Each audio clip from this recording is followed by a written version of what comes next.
கடலூர் மாவட்டம் புவனகிரி அருகே ஓடாக்கநல்லூர் கிராமத்தை சேர்ந்த மாணவர் ஜெய் கணேஷ் 12ஆம் வகுப்பு பொதுத் தேர்வில் 600க்கு 520 மதிப்பெண்கள் பெற்று சாதனை படைத்தும் வறுமை காரணமாக கல்லூரி படிப்பை தொடர முடியாமல் தவித்து வருகிறார். மாணவனின் தந்தை காலமான நிலையில் தாய் உடல்நலக்குறைவோடு சென்னையில் வீட்டு வேலை செய்து குடும்பத்தை கவனித்து வருகிறார்.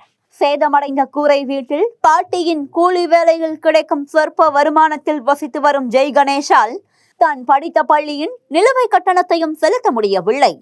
தற்போது கல்லூரி சேர்க்கை கிடைத்தும் ஆண்டுக்கு 40,000 ரூபாய் கட்டணம் செலுத்த வழியில்லாமல் திகைத்து நிற்கிறார்.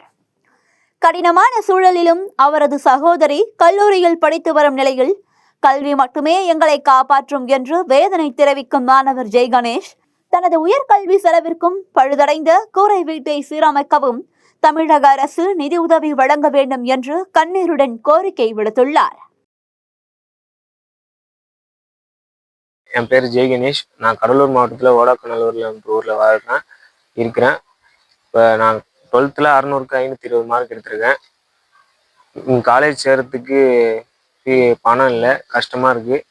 இப்போ நான் இருக்கிற வீடு பார்த்தீங்கன்னா ரொம்ப கொட்டி கூரெல்லாம் கொட்டி படுதா இருக்கும். கொஞ்சம் மழை பெஞ்சாலும் வீடு ஃபுல்லாக தண்ணி ஆகிடும். அது இல்லாமல் முன்னாடி ஒரு கவர்மெண்ட் வீடு இன்னும் கட்டாமல் இருக்குது, கட்டி பாதியோடு நிற்கிது.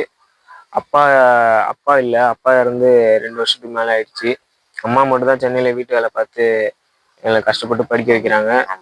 அக்கா பாண்டியில் படிச்சுட்டு இருக்காங்க. இந்த வீடியோ பார்க்குற தமிழக அரசு நீங்கள் பார்த்தீங்கன்னா எனக்கு இது மட்டும் பண்ணுங்கள், உதவி செய்யுங்க. படிக்கணும்னு ஆசைப்பட்றேன். அதனால் தமிழக அரசு எனக்கு உதவி செய்யணும்னு நினைக்கிறேன். நீங்கள் உதவி செஞ்சீங்கன்னா நல்லா படித்து நான் உங்கள் வீட்டை காப்பாற்றுவேன்.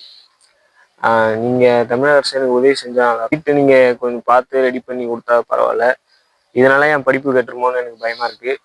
நீங்கள் வேலையை பார்த்து பண்ணுங்கள். இப்போதைக்கு எங்கள் ஆயா தான் என்னை பார்த்துக்கிறாங்க. வீட்டு வேலை, சாணி அள்ளி அது மாதிரி தான் என்னை பார்த்துக்கிறாங்க. நான் நல்லா படித்து அவங்கள பார்த்துக்கணுன்னு ஆசைப்பட்றேன்.